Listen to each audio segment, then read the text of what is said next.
시편 19편 7절에서 8절입니다. 시편 19편 7절에서 8절 말씀, 우리 다 같이 한 목소리로 함께 합독합니다. 시작.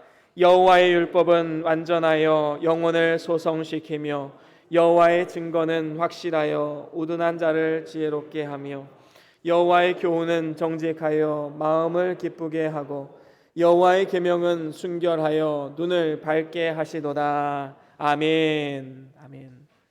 예, 우리 말씀들과 함께 선포하며 나아갑니다. 주의 말씀은 내 발의 등이요 내 길의 빛이 되십니다. 주여 말씀하옵소서. 주의 종이 듣겠나이다. 아멘. 아멘. 예, 이 시간은 우리 시편 19편 7절에서 8절 말씀으로 성경 말씀의 특성이란 제목으로 함께 말씀을 나눠보길 원합니다. 우리가 가진 성경은 약 40여 명의 저자가 있습니다. 그리고 약 2000년에 걸쳐서 완성된 책이지요. 저자 가운데는 왕도 있고 학자도 있고 의사도 있고 또 어부도 있습니다. 이처럼 각계각층의 많은 저자들을 사용하셔서 하나님은 성경을 기록하게 하셨고 그 성경 여러 권의 성경을 회의를 통해서 하나의 성경으로 만들었습니다. 이 모든 과정 가운데 하나님이 함께 하셨고 하나님이 직권적으로 인도하셨음을 믿습니다. 그것을 어떻게 해야 합니까? 2000여 년 동안 기록된 이 성경책이 모두가 다 하나의 맥으로 관통하고 있다는 것이지요. 바로 예수 그리스도를 가리키고 있습니다. 이것은 성경의 저자가 원저자는 사람이 아니라 하나님이다라는 사실을 우리에게 가르쳐 주는 것이지요. 특별히 오늘 본문에도 보면 이 시편 19편에 하나님이란 성호도 등장하고 또 여호와라는 성호가 등장합니다. 오늘 본문엔 여호와라는 이름만 나오는데 1절에 보면 하나님이라는 이 성호도 나오지요. 이 하나님이란 이름은 어떤 때 사용하는가? 그것은 천지 우주 만물을 창조하신 하나님을 표현할 때, 나는 스스로 있는 자다라고 자신을 계시하실 때는 하나님으로 나타나셨습니다. 그러면 여호와라는 이름은 언제 쓰였습니까? 시내산에서 우리 인간과 계약을 맺을 때 나는 여호와라 자신을 나타내셨지요. 하나님과의 언약 관계 속에서 나타나는 성호가 바로 여호와입니다. 그래서 오늘 본문에 나오는 이 여호와의 율법, 여호와의 증거, 여호와의 교훈, 여호와의 계명, 이 모든 것은 다 하나님과의 언약, 그 안에서 우리에게 주어진 성경 말씀을 의미한다라고 볼 수 있는 것입니다. 하나님은 인간에게 자신을 나타내기 위해서 모든 만물을 통해서 그리고 섭리의 역사를 통해서 우리의 양심을 통해서 일반 계시로 다 보여주셨습니다. 하지만 인간이 범죄함으로 인해서 그 눈이 가리워졌지요. 하나님이 창조하신 세상을 보면서 그 세상 가운데서 하나님을 발견할 수가 없게 되었습니다.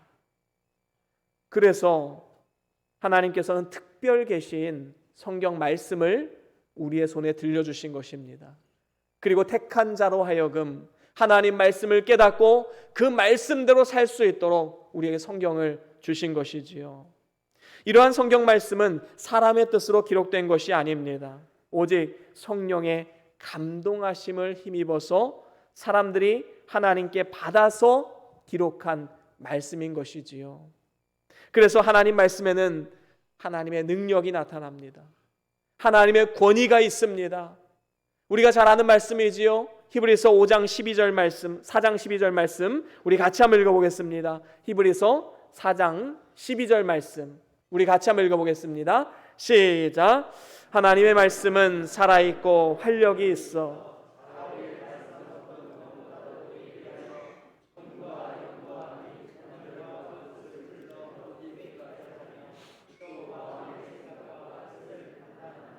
아멘. 그렇습니다.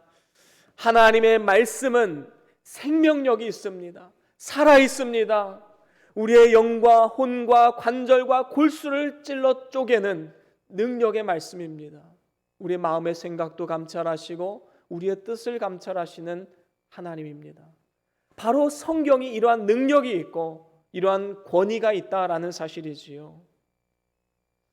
그런데요, 이 같은 성경을 놓고 보는데 왜 이렇게 해석이 다른가요? 우리는 바른 성경관이 필요합니다. 바른 성경관은 뭐냐 하면 바른 렌즈를 가지라는 것입니다. 성경을 볼 때 잘못된 렌즈를 딱 끼고 보면 어떻게 됩니까? 모든 것이 잘못된 해석으로 갈 수밖에 없어요.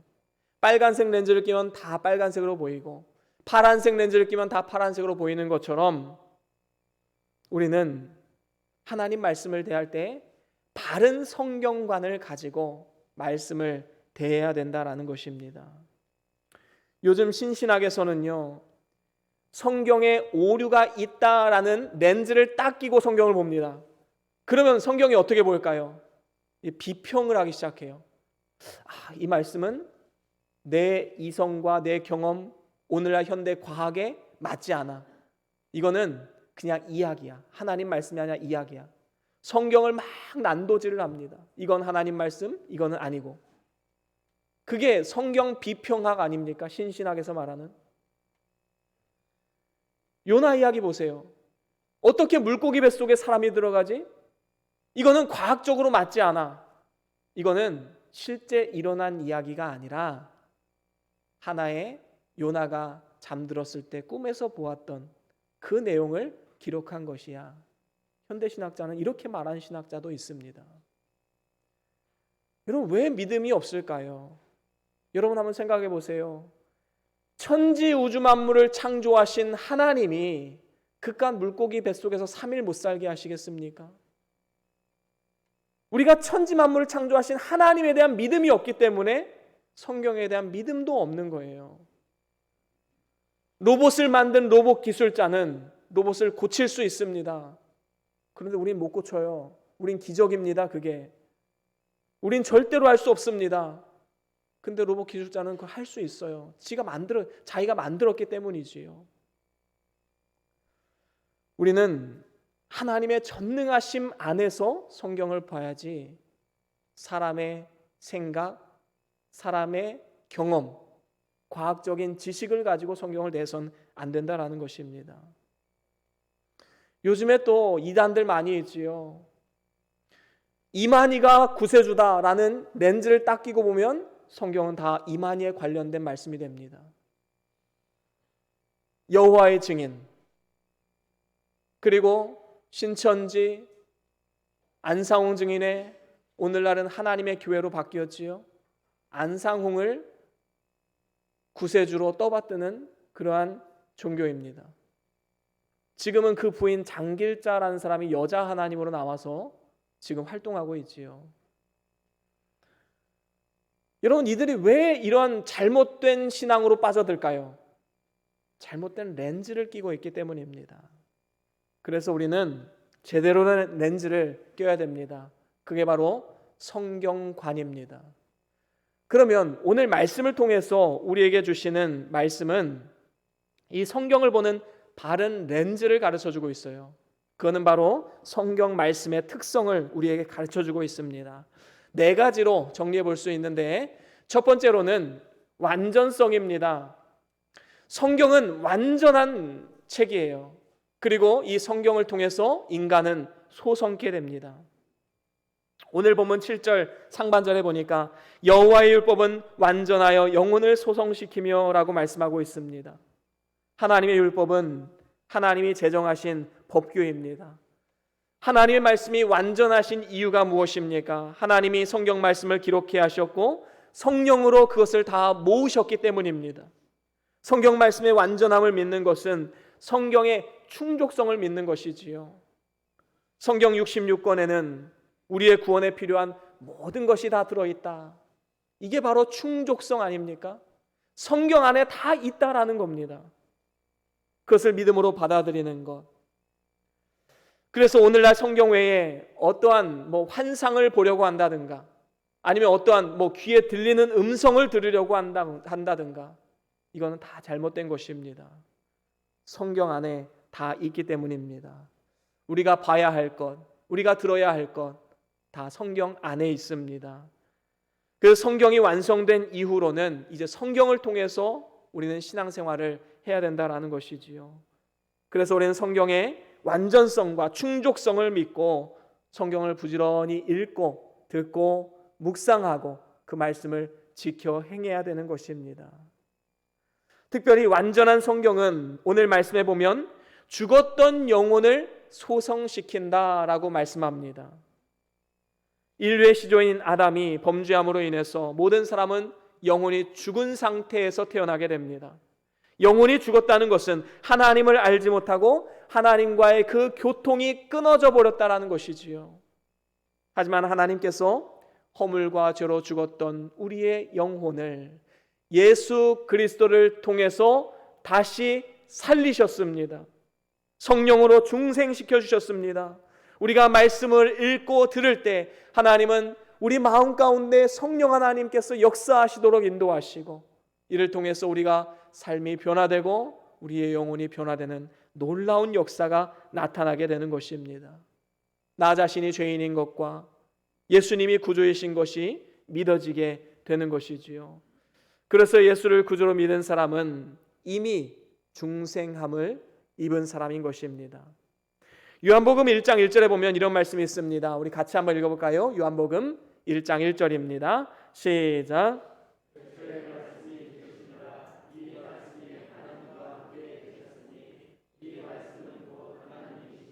아멘.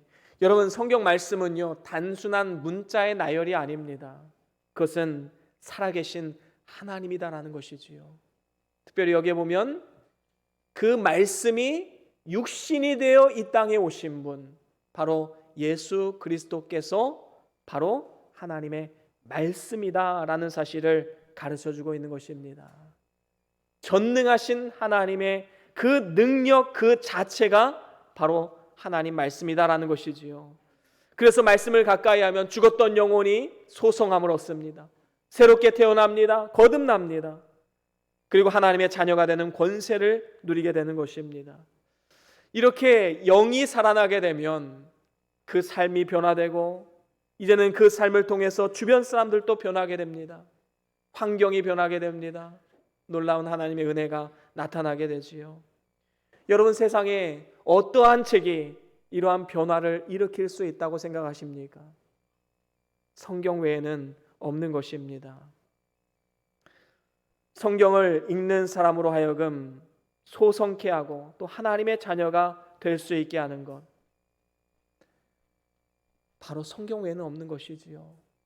오늘날 유전자나 이제 과학이 많이 발전했습니다. 그래서 유전자 조작을 하고 또 생명을 복제하는 단계까지 지금 이르렀다고 하지요. 그러면 이게 창조적인 것인가? 그렇지 않다라는 겁니다. 창조는 무에서 유를 창조할 때 우리는 창조란 단어를 쓸 수 있지요. 유전자 변이나 아니면 복제 기술이나 이러한 것들은 원래 있는 것에서 만드는 거기 때문에 창조라고 말할 수는 없는 것입니다. 아무리 과학이 발달해도 새로운 생명을 만들어내거나 창조하는 것은 절대로 할 수 없는 것이지요. 어떻게 죽은 영혼을 다시 살려낼 수가 있겠습니까? 생명을 창조하고 소성케 하는 것은 오직 하나님만의 고유한 능력임을 우리는 분명히 알아야 됩니다. 우리의 영도 마찬가지이지요. 영이 죽어있는 사람은 하나님을 알지 못하고 죄를 마치 물을 마시듯이 습관적으로 짓게 됩니다. 금은 목석으로 우상을 만들어 섬기며 살아갑니다. 이렇게 죽었던 영혼을 소성시켜서 하나님의 자녀가 되는 그러한 놀라운 은혜, 그래서 살아계신 하나님을 섬길 수 있도록 인도하시는 것, 그것은 오직 성경이 외에는 없다라는 겁니다. 하나님 말씀으로 우리는 이러한 변화를 누릴 수가 있는 것이지요. 이렇게 우리가 성경 말씀으로 소성케 되었으니 이제는 우리는 계속해서 이 말씀을 통해서 자라나야 됩니다. 누구에게까지 자라나야 될까요? 바로 예수 그리스도에게까지.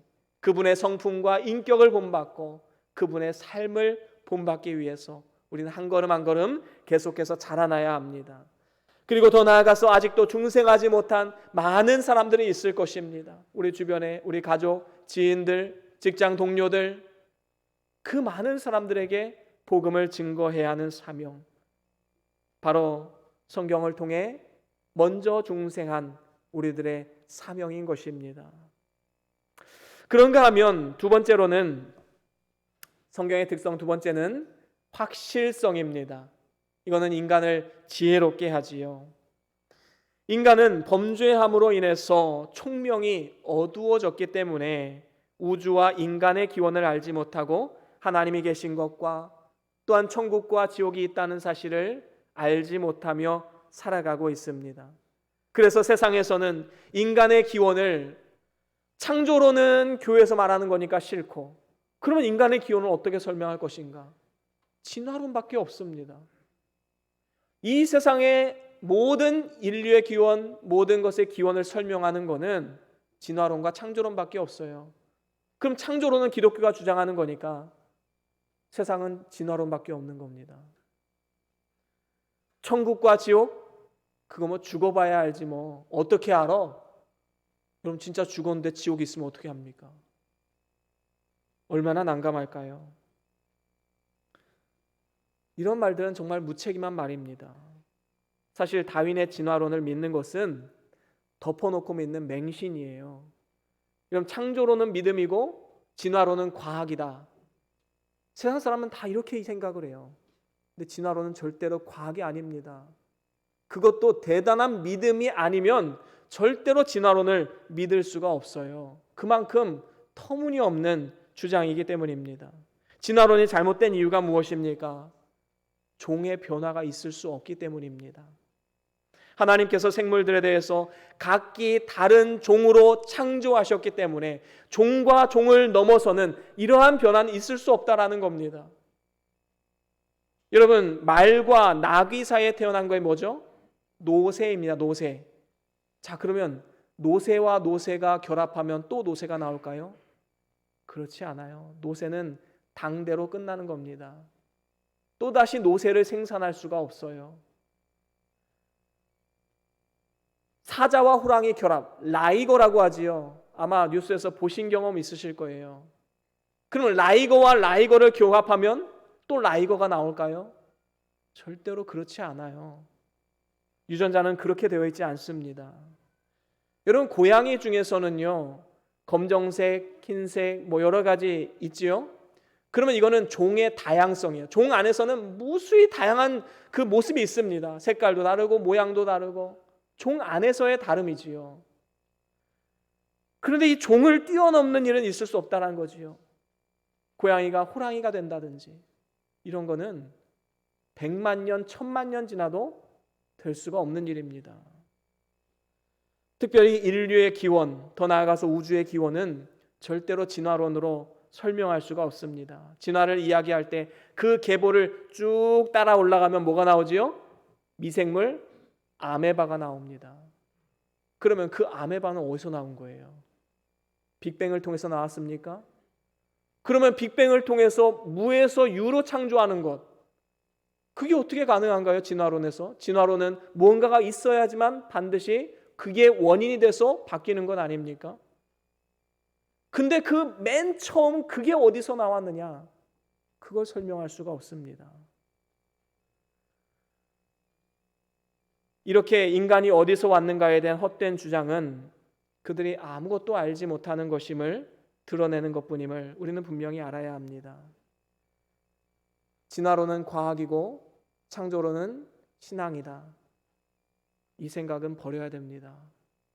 진화론도 신앙이고 창조론도 신앙입니다. 오히려 진화론을 믿으려면 더 큰 믿음이 필요해요. 시계 부품을 다 떼어놓고 상자 안에 넣어놓고 기계를 돌려서 계속 흔드는 겁니다. 그럼 100만 년 흔들면 이 안에서 시계가 딱 조립돼서 나오겠습니까? 근데 진화론은 그거를 주장을 하는 거예요. 자연히 이렇게 정교한 인간이 만들어졌다는 겁니다. 하나님의 형상을 만든 인간을 원숭이 형상으로 만들어버린 게 진화론 아닙니까? 반면에 성경은 인류의 기원을 아주 정확하게 설명을 합니다. 확실하게 한 문장으로 설명을 하지요. 다 같이 한번 해볼까요? 시작. 태초에 하나님이 천지를 창조하시니라. 얼마나 정확합니까? 얼마나 확실합니까? 그렇습니다. 하나님의 말씀만 믿고 나아가면 이 험한 세상 가운데 확신과 담대함을 가지고 맞서 싸워 승리할 수가 있는 것이지요. 오늘 말씀 본문 7절 하반절에도 이렇게 말씀합니다. 여호와의 증거는 확실하여 우둔한 자를 지혜롭게 한다. 여러분, 이 세상에 많은 우둔한 자를 지혜롭게 할 수 있는 것 바로 하나님 말씀 성경인 줄로 믿습니다. 시편 119편에도 이렇게 말씀하지요. 우리 함께 같이 읽어볼까요? 시편 119편 98절, 99, 100절까지 쭉 한번 읽어보겠습니다. 시작.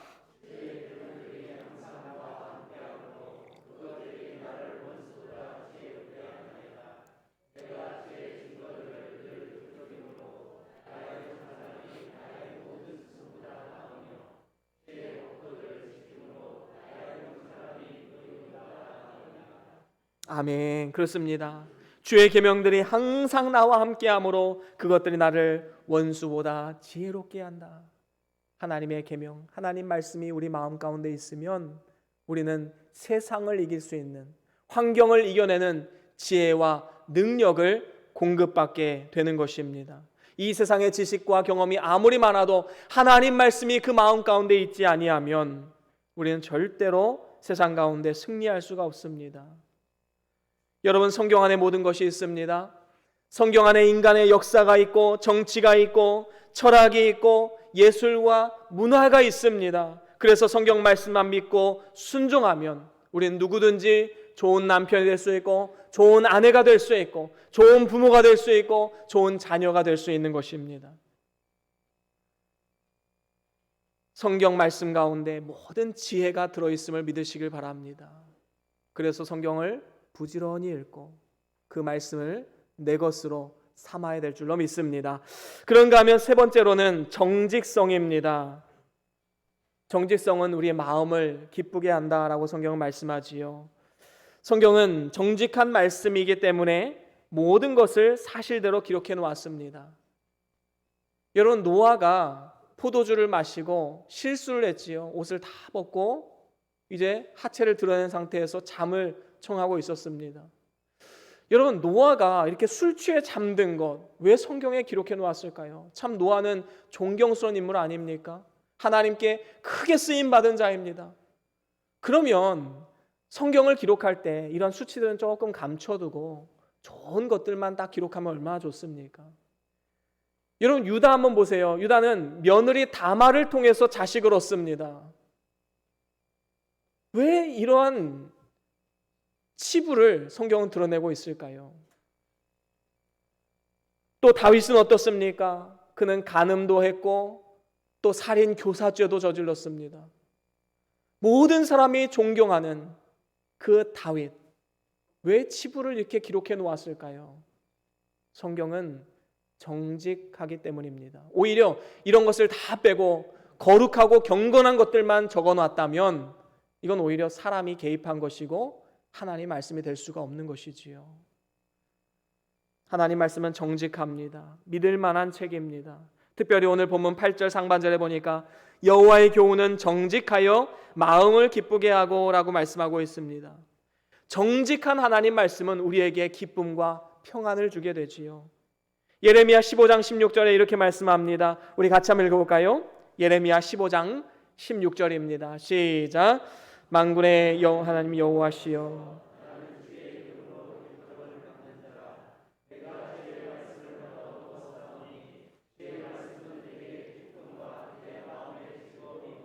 아멘. 그렇습니다. 우리가 말씀을 읽을 때 그렇구나 라고 깨달아지는 경우가 참 많이 있지요. 그래서 주의 말씀을 얻어먹었을 때 주의 말씀은 내게 참 기쁨이 됩니다. 시인은 고백하고 있는 것입니다. 여러분, 말씀을 깨달을 때 그 희열, 그 기쁨, 이게 그런 의미였구나. 저도 가끔 이제 성경을 읽을 때 어떤 때는요, 이렇게 성경을 쭉 읽다 보면 그냥 머릿속에 성경 개요가 쫙 나올 때가 있어요. 성경 준비, 설교 준비를 따로 하지 않아도 될 정도로 1번 뭐 2번 뭐 3번 뭐 이런 식으로 몇 절에서는 이걸 얘기하면 되고 몇 절은 이걸 얘기하고, 그냥 성경을 읽다 보면 그런 게 딱 느껴질 때가 있습니다. 그럴 때는 빨리 노트를 펴고 막 적어 놓지요. 그리고 다음에 설교할 때 참고해서 하는 겁니다. 그러면요, 마음속에 막 큰 기쁨, 그 희열, 하나님이 주신 메시지다, 그 기쁨이 마음속에 있는 것입니다. 여러분, 때로는 풀리지 않았던 일들이 있지요. 무엇을 결정해야 될지 모를 때 이걸 결정할까 저걸 결정할까.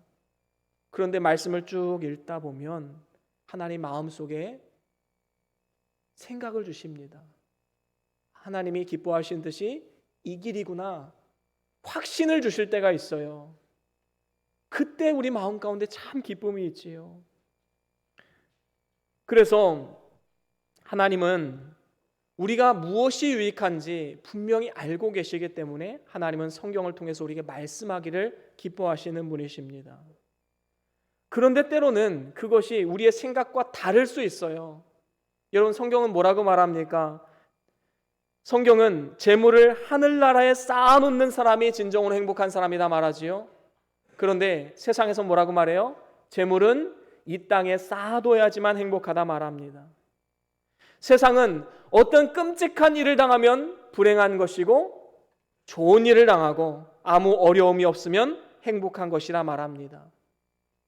그런데 성경은 그렇게 말하지 않아요. 어떤 어려움 속에서도 기뻐할 수 있다라고 말합니다. 덴마크 철학자 키에르케고르는 죽음에 이르는 병이 절망이라고 설명을 했습니다. 그 깊은 절망의 수렁에 빠진 사람을 건져줄 수 있는 그 위로의 말씀, 바로 성경 말씀입니다. 우리 그리스도인들은 장례식장에서도 소망을 노래하며 기쁨으로 찬양할 수가 있지요. 가끔 장례식을 인도하다 보면 믿지 않는 분이 저쪽에서 식사를 하다가 계속 이렇게 쳐다보는 경우가 있어요. 제가 설교하는 것도 이렇게 쳐다보시고, 제 생각엔 그런 생각인 것 같아요. 저 사람들은 왜 장례식장에서 저렇게 노래할까? 여러분, 우리 기독교는 장례식장에서도 찬양할 수 있는 사람들입니다. 왜 그렇지요? 부활 소망, 천국 소망이 있기 때문입니다.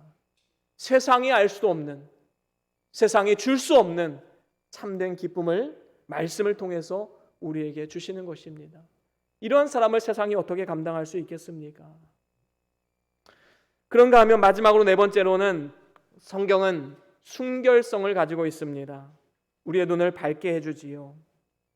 하나님 말씀인 성경은 불순물이 없는 순결한 책입니다. 그래서 다윗은 또 다른 시편에서 이렇게 말하지요. 시편 12편 6절에 이렇게 말씀합니다. 함께 읽어봅니다. 시작. 여호와의 말씀은 순결하며.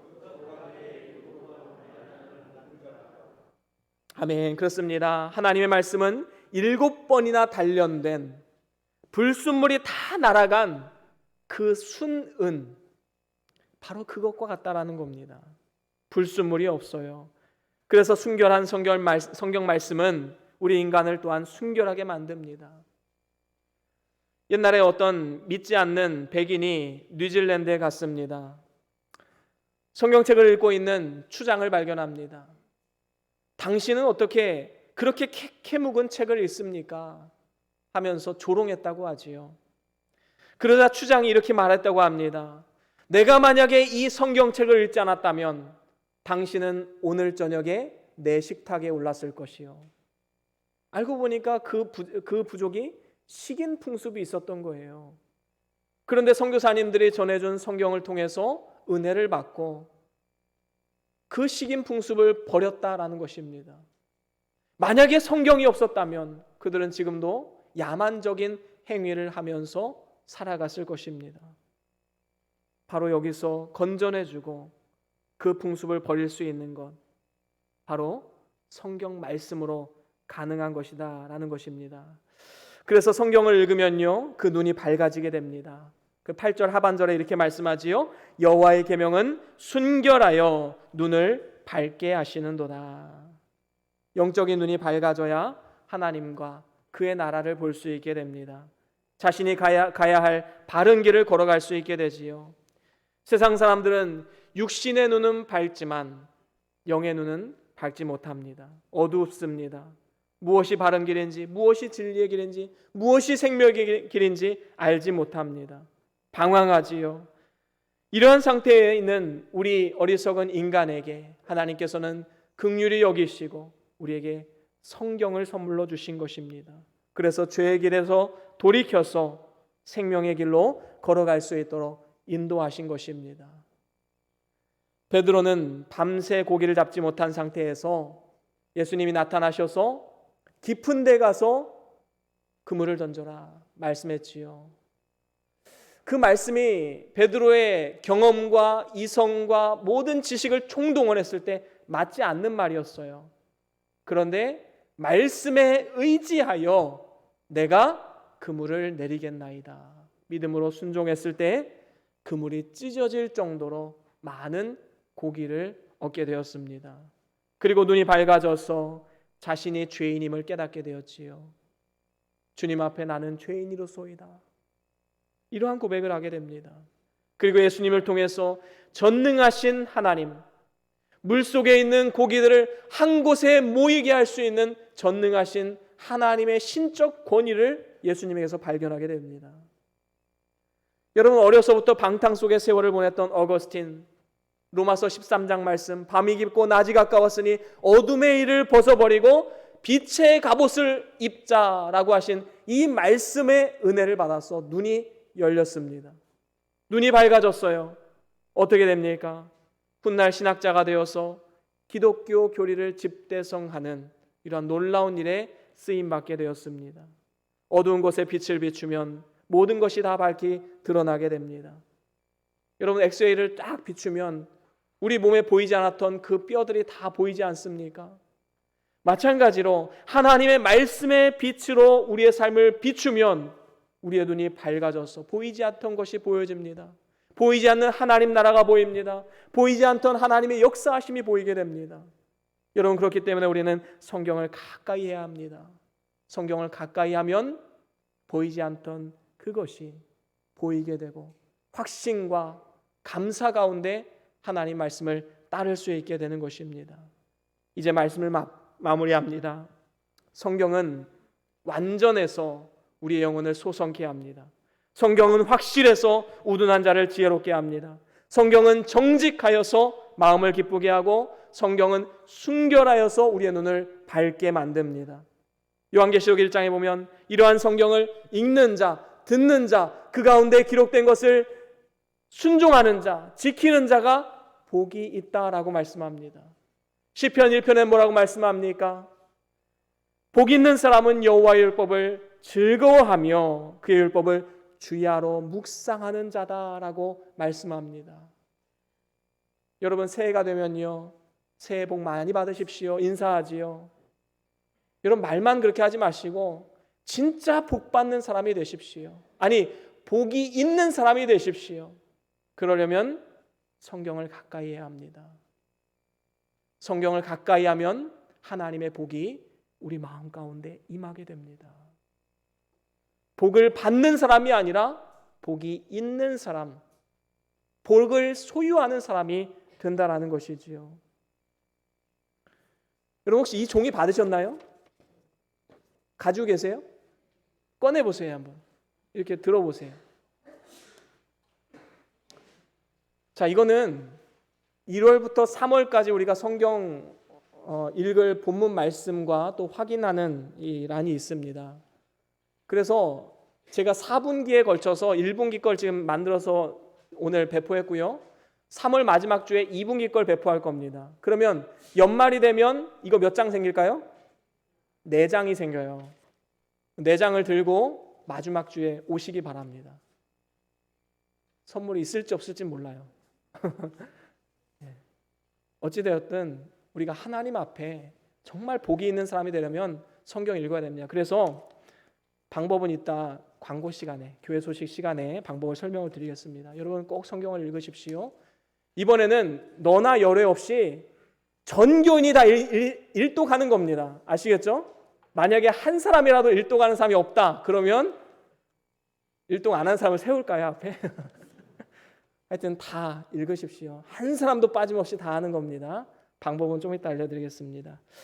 저와 여러분들이 올 한 해 동안 하나님 말씀을 가까이 하셔서 성경 일독을 꼭 실천함을 통해서 하나님 예비하신 모든 복을 누리시고 전능하신 하나님의 능력을 경험하는 그러한 복된 인생 다 될 수 있기를 주의 이름으로 간절히 축원합니다. 오늘 받은 말씀 기억하시면서 우리 잠깐 동안 함께 기도합니다.